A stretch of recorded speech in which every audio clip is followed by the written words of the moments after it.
हरि ओम। ओम नमो भगवते वासुदेवाय। सज्जनों, आप देख रहे हैं अनंत पत्र न्यूज़ चैनल पर श्रीमद् भागवत महापुराण की कथा, 10वें स्कंद की कथा चल रही है। अभी तक कल तक आप लोगों ने देखा कि स्कंद का 10वें स्कंद की कथा में प्रलंबासुर का उद्धार हुआ है और दावा नल से गोपों को बचाया गया भगवान के द्वारा। आज आगे बढ़ते हैं। बहुत बड़ी यह जो है 10वां स्कंद है, इसलिए आज इसको हम अंतिम तक पहुंचाने का प्रयास करेंगे। देखिए कहाँ तक चलते हैं। आज वर्षा एवं शरद ऋतु का वर्णन है। श्री सुखदेव जी कहते हैं, परीक्षित, भगवान सूर्यदेव 8 महीने तक जल का संग्रह करते हैं, फिर समय आने पर अपनी प्रजा का पालन करने के लिए वर्षा ऋतु के आने पर ही किरण के द्वारा जल बरसाते हैं। जेठ आषाढ़ की तपती हुई पृथ्वी अब शीतल हो गई थी। पहाड़ों पर चारों ओर हरियाली और झरने, नदी आदि जलाशयों में जल भर चुके थे। चंपा, चमेली, जूही, मोगरा आदि महकने लगी थी। कदम्ब की झालियों पर झूला डालकर गोपिकाओं ने मल्हार की धुन छेड़कर झूलना शुरू कर दिया था। खेत अनाजों से भरे लहला रहे थे। बागों में मयूर नृत्य कर रहे थे। बलराम और श्री कृष्ण अपने साथी ग्वाल बालों के साथ खेल खेल रहे थे। वर्षा ऋतु समाप्त होने के पश्चात शरद ऋतु का आगमन हुआ। अब आकाश में से काले काले बादल जल वर्षा करके चले गए थे। आकाश एकदम निर्मल हो गया था। सूर्य, चंद्रमा और तारागण आदि का स्वच्छ प्रकाश हो रहा था। अब नदियों के जल भी निर्मल हो गए थे। सभी प्राणी प्रसन्नता पूर्वक शरद ऋतु का आनंद प्राप्त कर रहे थे। जैसे योग भ्रष्ट पुरुष का चित्त फिर से योग में लगने से निर्मल हो जाता है। परीक्षित, फूलों से लदे हुए वृक्ष और लताओं में होकर बड़ी ही सुंदर वायु चल रही थी। उस वायु के स्पर्श होने से सबकी जलन तो मिट गई थी, परंतु गोपिकाओं की जलन तो और भी बढ़ जा रही थी, क्योंकि उनका चित्त उनके हाथ में नहीं था। भगवान श्री कृष्ण ने उसे चुरा लिया था। गोपिकाओं का इधर वेणु गीत का वर्णन है। श्री सुखदेव जी कहते हैं, परीक्षित, इन दिनों गाँव से लेकर शहर तक नवान्न प्राशन और इंद्र यज्ञ संबंधी तैयारियां हो रही थी। शरद ऋतु के प्रभाव से वृंदावन बड़ा ही सुहावन हो रहा था।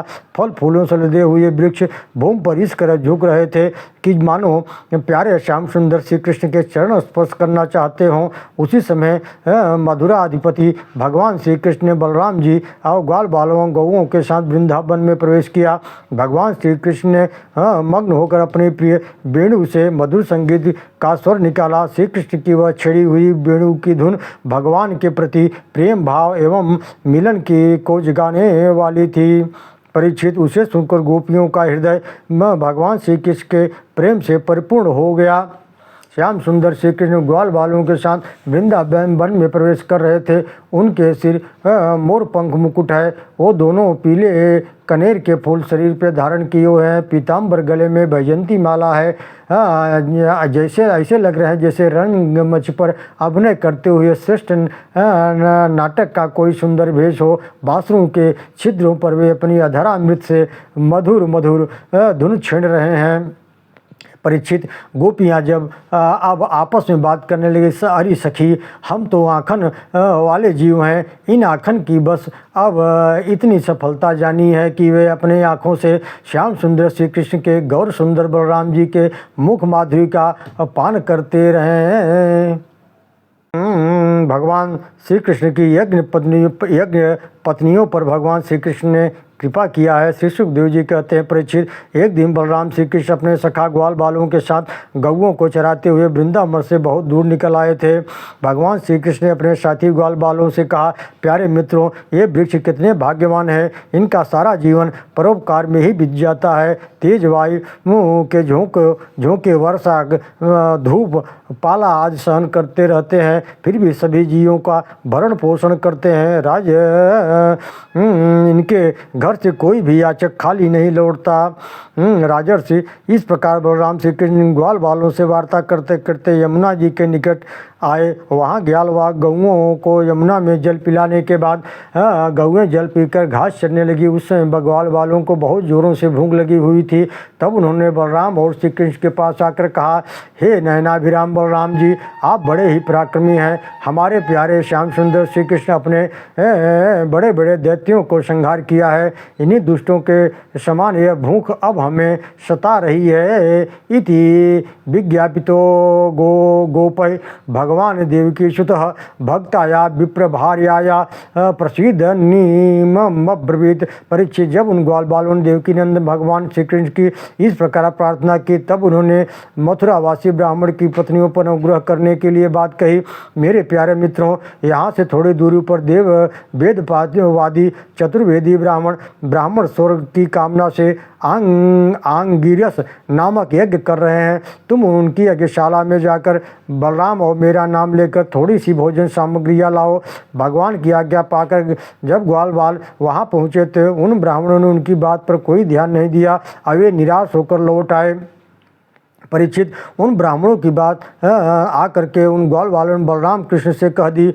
उनकी बात सुनकर भगवान श्री कृष्ण ने कहा, मित्रों, अब की बार तुम लोग उनकी पत्नियों के पास जाओ, उनसे कहना बलराम और श्री कृष्ण यहाँ आए हैं। तब ग्वाल बाल उनकी पत्नियों के पास गए और उन्हें प्रणाम करके बोला, यहाँ से कुछ दूरी पर राम और श्याम गौ चराते हुए आए हैं। उन्हें बहुत भूख लगी है, इसलिए आप कुछ भोजन के लिए सामग्रियाँ दे दीजिए। इतना सुनते ही उन यज्ञ पत्नियों ने बड़े ही गदगद स्वर में उन ग्वाल बालों से कहा, हमारे प्राण प्यारे श्याम और राम के सखाओं, तुम कुछ क्षण यहीं ठहरो, अभी मैं भोजन सामग्री लेकर तुम्हारे साथ चलती हूँ। वे भोजन सामग्री लेकर के तुरंत उनके साथ चल दी और भोजन सामग्री में फूल, पूड़ी, पकवान, खीर, गोर चारों के भोजन सामग्री सजाकर संवार कर ले ली। परीक्षित, भगवान कृष्ण तो सभी के हृदय की बात जानने में समर्थ थे, सब कामों के साक्षी हैं। उन्होंने उन युवतियों की ओर देखकर कहा, हे देवियों, आपका स्वागत है, तुम बहुत सी ही भाग्यशाली हो, आओ यहाँ बैठो। श्याम सुंदर ने कहा, अपना सच्चा ही चाहने वाले जितने भी बुद्धिमान प्राणी हैं वे सभी प्रियतम के समान मुझसे प्रेम करते हैं। मैं यह जानता हूँ कि तुम मुझे ही अपना जीवन प्राण और सर्वस्व मानती हूँ। मैं तुम्हारे प्रेम का अभिनंदन करता हूँ। अब तुम्हें मेरा दर्शन कर चुकी हो, यज्ञशाला को लौट जाओ, क्योंकि तुम्हारे पति गृहस्थ ब्राह्मण हैं, वे तुम्हारे साथ मिलकर यज्ञ करेंगे। ये पत्नी ने कहा, अंतर्यामी श्याम सुंदर, श्री कृष्ण की यह बात निष्ठुरता से पूर्ण है। हे प्रभु, श्रुतियाँ कहती हैं कि जो एक बार भगवान को प्राप्त कर लेता है उसे फिर संसार में नहीं लौटना पड़ता। अतः आप अपनी यह वेदवाणी सत्य कीजिए।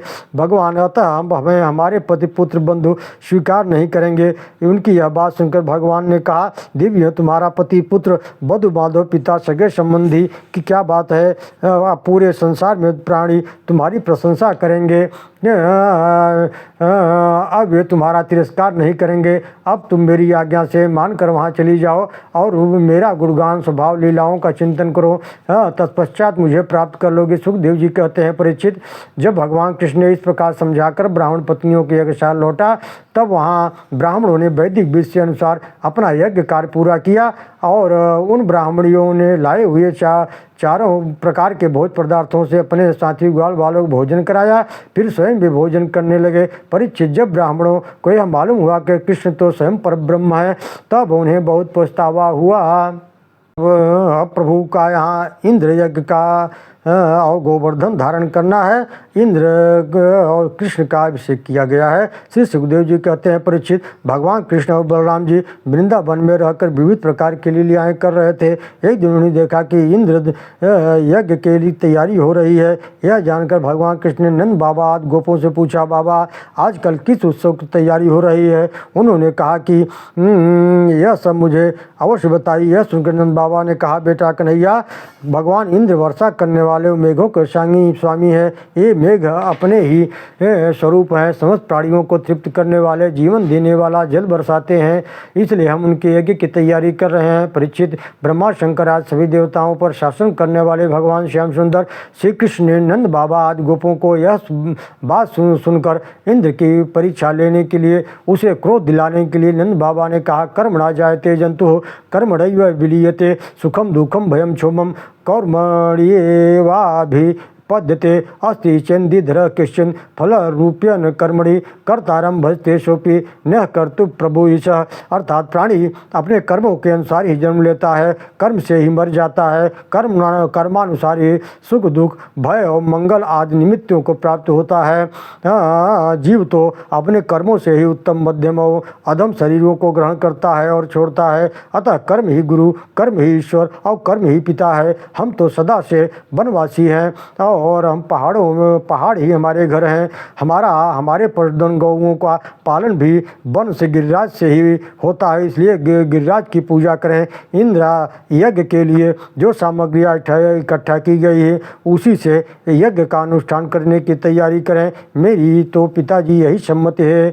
सुखदेव कहते हैं, सर्वमाता भगवान श्री कृष्ण यह जानते थे कि इंद्र तो बड़ा घमंडी हो गया है, इसलिए क्यों न इसका घमंड चूर चूर कर दें। नंद बाबा आदि गोपों ने श्याम सुंदर श्री कृष्ण की यह बात मानकर बड़ी ही प्रसन्नता से गिरिराज का पूजन करने तैयारी करने लगे। परीक्षित, उस समय ब्रज में गोपों ने दो ही प्रधान गोप थे, नंद बाबा वृषभान जी। इन्होंने इस प्रकार अपने प्रजाप्रतिनिधियों के साथ पुरोहितों के द्वारा स्वस्थ वाजन पूर्वक गिरिराज जी का दिव्य रीत से पूजन प्रारंभ किया और आचमन पंचामृत श्रृंगार करके धूप दीप पूजन करके भोग सामग्री अर्पित की। उस समय अनंत भगवान श्री कृष्ण ने गिरिराज जी का मान बढ़ाने और गोपों को विश्वास दिलाने के लिए एक विशाल रूप गिरिराज के ऊपर धारण कर रखा था। देखो कैसा आश्चर्य है कि गिरिराज ने साक्षात प्रकट होकर हम लोगों पर कृपा की है। इस प्रकार भगवान श्री कृष्ण की प्रेरणा से निरांजन पुष्पांजलि पूर्वक गिरिराज जी की पूजा कर ब्राह्मणों को वस्त्राभूषण गौ तथा दक्षिणा भोजन आदि कराकर संतुष्ट किया और श्री कृष्ण के साथ ब्रज में लौट आए। परीक्षित, जब इंद्र को पता लगा कि मेरी पूजा बंद हो गई है तब वे नंदादि गोपों पर क्रोधित हुए। उन्होंने प्रलय करने के लिए सावर्तक मेघों को बंधन खोलकर ब्रज में चढ़ाई कर दी। इंद्र ने आज्ञा पाकर तुरंत ही मूसलाधार वर्षा और झंझावत करने लगे। पशु ठंड से कांपकर ठिठुरने लगे, ब्रजवासी भीगने लगे। हे प्राण, हमारे प्राण के रक्षक श्री कृष्ण, अब तो हम सब तेरे ही भाग्य से बच पाएंगे। परीक्षित, उन गोपों की प्रार्थना सुनकर खेल ही खेल में एक हाथ से गिरिराज जी को उठाकर भगवान देवकी नंदन कृष्ण ने अपनी कन्नी उंगली पर छाते की तरह धारण कर लिया और कहा, माताजी पिताजी समस्त ब्रजवासियों, तुम लोग अपने बाल बच्चे स्त्री गौ और सामान लेकर इस पर्वत के गड्ढे में आराम से आकर बैठ जाओ। अब तुम्हें भय की चिंता नहीं करनी चाहिए, पर्वत अब गिरेगा नहीं। भगवान कृष्ण ने यह सब ब्रजवासियों को देखते देखते 7 दिन तक अपनी योग माया से उस विशाल पर्वत को धारण कर रखा था। भगवान कृष्ण के योग माया का प्रभाव देखकर इंद्र को बड़ा आश्चर्य हुआ। संकल्प पूरा न होने पर उसका घमंड चूर चूर हो गया, अपने मेघों को वर्षा करना रोक दिया। भगवान कृष्ण ने कहा, मेरे प्यारे ब्रजवासियों, अब तुम निडर होकर अपने अपने पशुधन सामग्री अपने घर बाहर जाओ। भगवान की आज्ञा पाकर सभी ब्रजवासी अपने घर को चले गए, भगवान की प्रशंसा करने लगे।